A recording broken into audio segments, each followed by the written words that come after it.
बिस्मिल्लाहिर्रहमानिर्रहीम। मेरा नाम है काशिफ जावेद और आप देख रहे हैं कैजुअल टॉक। अच्छा, आपने देखा होगा पाकिस्तानी सियासतदान जब इलेक्शन कैंपेन में जाते हैं तो आप इनको ये नारा जो है ना आपको ज़रूर सुनने में मिलता है कि जब हम इक़्तिदार में आएंगे तो हम पाकिस्तान से गुर्बत और महंगाई का ख़ात्मा कर देंगे। चाहे ये मियां नवाज शरीफ साहब हों, चाहे ये इमरान खान साहब हों या कोई भी बाकी पार्टीज़ हैं, इनका एक ही नारा होता है। और आपने ये देखा है कि जब ये इक़्तिदार में आते हैं, महंगाई कम करने की बजाय, गुर्बत कम करने के बजाय पहले से ज़्यादा हो जाती है। अगर आपकी उम्र 30 साल है, 35 साल है या 40 साल, आप अपने बचपन का ज़माना थोड़ा सा रिवाइंड करके देखें। जो चीज़ें उस वक़्त 1 रुपये की थीं, आज वो चीज़ें 10, 20, 30 रुपये की मिलती हैं। इसी तरह बाकी की चीज़ें देखें, आप चीनी के रेट देख लें, घी के रेट देख लें या कोई और चीज़ आप उठा के देख लें। ये पूरी दुनिया में ये एक ऑलमोस्ट ये कानून है कि एक दफ़ा जिस चीज़ की कीमत बढ़ जाती है वो कभी भी वापस नहीं आती, थोड़ी बहुत वापस आ जाती है। अब इस बात का करने का मकसद यहाँ पे ये है कि मुझे पिछले दिनों जो है वो जब अमेरिका में इलेक्शन कैंपेन जो है वो ज़ोरों शोरों के ऊपर थी, तो आपको पता है रिपब्लिकन और जो है डेमोक्रेटिक पार्टी के दरमियान सख्त मुकाबला था। तो जो बाइडन और ट्रंप थे, ये अपनी आवाम से या उनकी आवाम ये नहीं कहती थी कि जब आप इक़्तिदार में आएँ तो आप महंगाई को कम कर दें या गुर्बत को कम कर दें, बल्कि एक कैंपेन के दौरान एक काले जो अमेरिकी हैं वो सेल्समैन का काम करते थे। उन्होंने जो बाइडन को कहा कि पहले तो ट्रंप ऑलरेडी काम कर रहे हैं, आप हमारे लिए क्या नया करेंगे इक़्तिदार में आके, हम आपको वोट दें। तो जो बाइडन ने उसको जवाब दिया कि जब मैं इक़्तिदार में आऊँगा, इस वक्त अमेरिका में 1 घंटे की उजरत $11 है और जब मैं इक़्तिदार में आऊँगा मैं $15 कर दूँगा।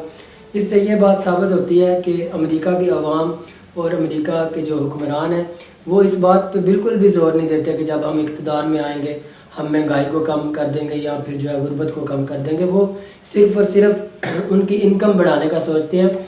आप चाहे अमेरिका में रहें, चाहे आप जापान चले जाएँ, चाहे पाकिस्तान रहें, दुबई चले जाएँ, दुनिया के किसी भी खित्ते में चले जाएँ, दुनिया की कोई भी हुकूमत, दुनिया की कोई भी गवर्नमेंट आपकी गुर्बत दूर नहीं कर सकती। उसके लिए आपको खुद ही अपने ऊपर काम करना पड़ेगा।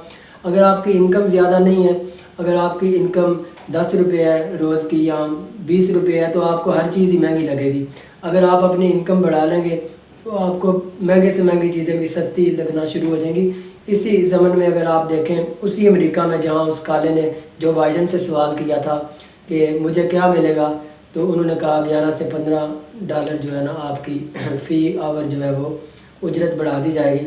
लेकिन उसी मुल्क में एक साइड पे आप सुंदर पिचाई को देखें, उनकी योमिया 2-2.5 लाख डॉलर बनती है। और पाकिस्तानी एक और हैं शाहिद खान, आपने नाम सुना होगा, वो ऑटोमोबाइल्स का काम करते हैं। अब अगर ये सियासतदानों के पीछे घूमते रहते हैं कि हमारी इनकम आपको आपके आने से हमें क्या फ़ायदा होगा, हमें क्या मिलेगा, तो मेरा नहीं ख्याल कि ये आज इतनी तरक्की कर जाते। और इसी तरह का मिलता जुलता फ़लसफ़ा हमें इस्लामी तारीख़ में भी मिलता है। हम जब देखते हैं कि मुसलमानों के पहले खलीफा हज़रत अबू बकर सिद्दीक़ जब इक़्तिदार में आए तो उस वक़्त एक मसला ज़ेर बहस आया कि एक मज़दूर की योमिया उजरत कितनी होगी और आप जो है एज़ ए खलीफा कितनी उजरत लेंगे। तो हज़रत अबू बकर सिद्दीक़ ने यह कहा कि एक मज़दूर की जितनी उजरत होती है मैं उतनी लूँगा। तो सहाबा ने कहा कि आपका उसमें गुजारा हो जाएगा? तो आप रज़ी अल्लाह तआला अन्हु ने जवाब दिया, अगर मेरा उसमें गुजारा ना हुआ तो मैं उस मज़दूर की जो है इनकम बढ़ा दूंगा, उसकी तनख्वाह या उसकी सैलरी बढ़ा दूंगा।